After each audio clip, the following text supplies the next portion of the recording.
Assalamualaikum warahmatullahi wabarakatuh. Saya Jelita Juliandra dengan NIM 2013-040023. Assalamualaikum warahmatullahi wabarakatuh. Saya Aulia Nur Faradila dengan NIM 2013-040028. Assalamualaikum warahmatullahi wabarakatuh. Perkenalkan, nama saya Reza Ahmad Putra, NIM 2013-040020. Assalamualaikum warahmatullahi wabarakatuh. Saya Elvira Ramadhani dengan NIM 2013-040029. Kalangan Syafi'iyah dan jumhur ulama Usuluddin, mereka tidak ada membagi tentang pembagian tingkatan lafaz yang samar maknanya, tetapi mereka membagi pada satu kelompok saja yang disebut dengan mujmal. Bahkan menurut Hanafiyah, tingkatan lafaz yang samar maknanya dibagi menjadi 4 bagian. Yang pertama kafi, yang kedua muskil, yang ketiga mujmal, dan yang keempat mutasyabih. Yang pertama adalah kafi. Kafi adalah tidak terang atau kabur, akan tetapi tingkat kekaburannya atau tingkat kesamarannya atau tingkat kegelapannya itu lebih rendah. Kafi ini sebenarnya terang atau jelas, akan tetapi menjadi kabur oleh faktor lain. Kekaburan kafi ini cukup dihilangkan dengan kejelasan mujtahid saja, lalu dia akan menjadi jelas. Misalnya lafaz wasariku wasarikotu fakota'u aydiyahuma. Kata syarik itu sebenarnya lafaznya jelas. Semua ulama tidak memiliki perbedaan pendapat bahwa maknanya itu pencuri, tetapi dia menjadi kabur bila dikaitkan dengan hukuman potong tangan. Pencuri yang bagaimanakah yang dikenai potong tangannya? Nah, disinilah muncul kekaburannya itu. Sekian dari saya, akan dilanjutkan oleh rekan saya. Pengertian muskil.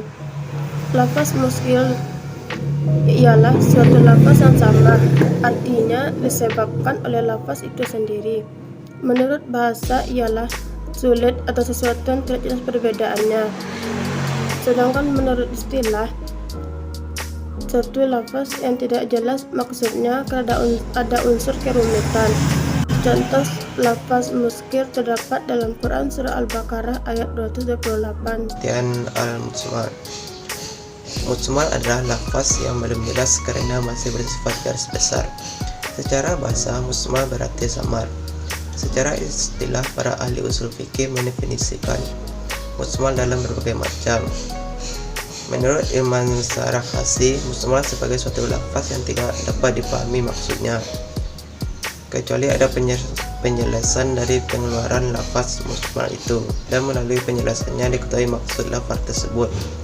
Menurut Wahbah al-Zuhaili mendefinisikan mujmal dengan lafaz yang sulit dipahami maksudnya kecuali melalui penjelasan dari mutakalim atau orang yang mengucapkan. Contoh lafaz mujmal: lafaz yang diartikan dipindahkan oleh syarak dari arti bahasa ke arti syarak, seperti lafaz salat.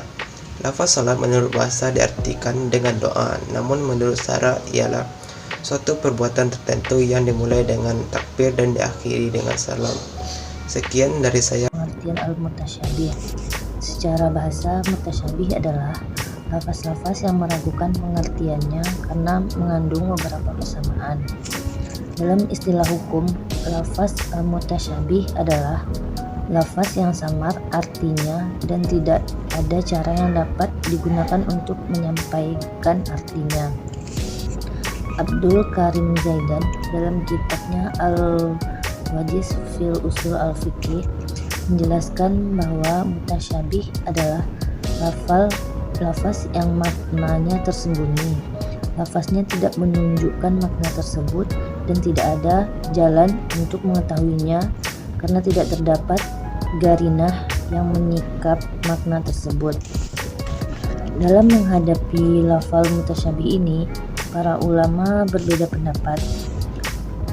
Para ulama salaf hanya menyerahkan kepada Allah saja, karena Allah yang maha tahu tentang arti dan maknanya.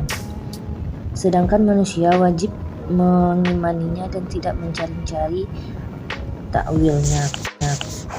Contoh mutasyabih terdapat dalam firman Allah surat Hud ayat 37 yang artinya, dan buatlah bahtera itu dengan pengawasan dan petunjuk wahyu kami. Ayat yang mengandung lafal yang mutasyabihat seolah-olah menyerukan Tuhan kepada makhluknya seperti lafal tangan, mata, dan Allah berada di dekat manusia. tidak mungkin diketahui arti dan maknanya melalui bahasa, karena Allah Maha Suci dari kemiripan dari makhluknya. Mungkin saya perwakilan dari kelompok 5 cukup sampai di sini penyampaian materi dari kelompok kami. Saya ucapkan Assalamualaikum warahmatullahi wabarakatuh.